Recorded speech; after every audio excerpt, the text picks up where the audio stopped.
Bonjour à tous, dans cette vidéo tuto, nous allons voir ensemble comment réaliser les techniques de base en basket. Avant de commencer, n'oubliez pas de vous abonner à la chaîne pour ne pas manquer les prochaines vidéos. Première technique que nous allons voir ensemble, la passe. Alors, la passe est le geste le plus simple du basket, mais c'est un geste important, puisqu'il va falloir être capable de donner de la précision et de la puissance à votre passe. Donc pour réaliser une bonne passe, il faut prendre la balle entre les deux mains et retourner la balle contre la poitrine, en veillant à bien écarter les coudes.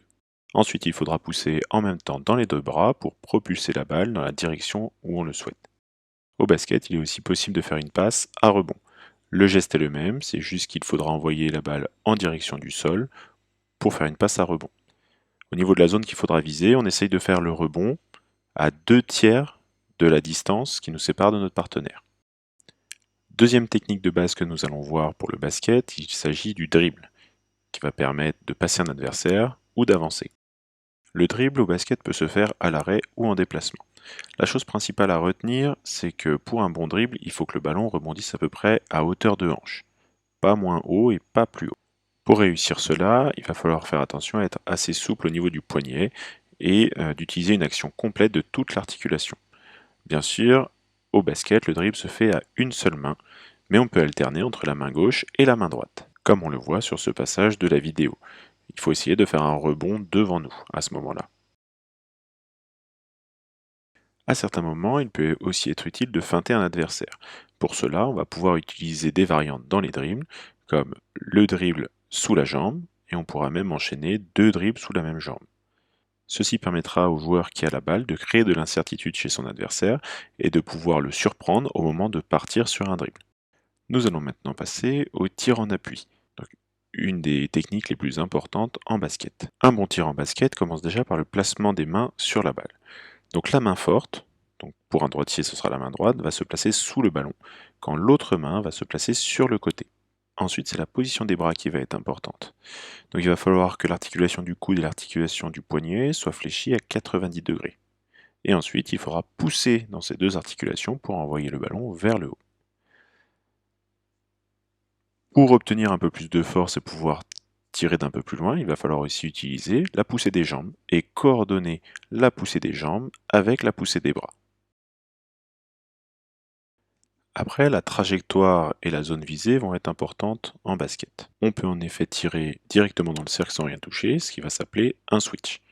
Ou alors on peut utiliser un rebond sur la planche. Pour cela, il faudra viser l'angle supérieur du petit carré du côté où on se trouve.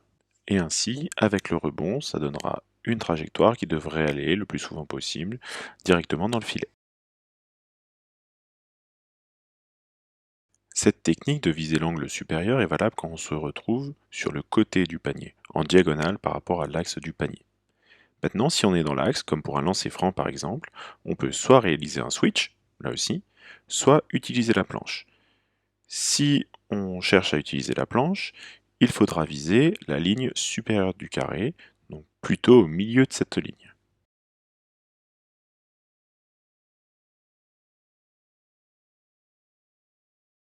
Si on est dans une position assez proche du panier, les règles vont être les mêmes.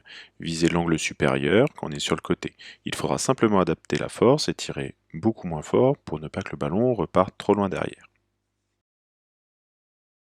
Et ce sera le même principe si on se retrouve à gauche ou à droite du panier.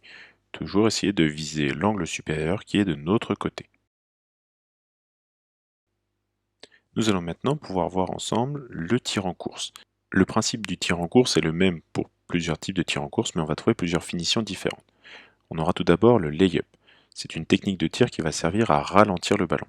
On va ici chercher à venir déposer le ballon dans le cercle ou sur la planche, paume orientée vers le haut. Donc pour réaliser un tir en course, il faut courir vers le panier en dribblant, puis arrêter son dribble pour les deux derniers appuis. Pour tirer main droite, on va venir faire un appui droit,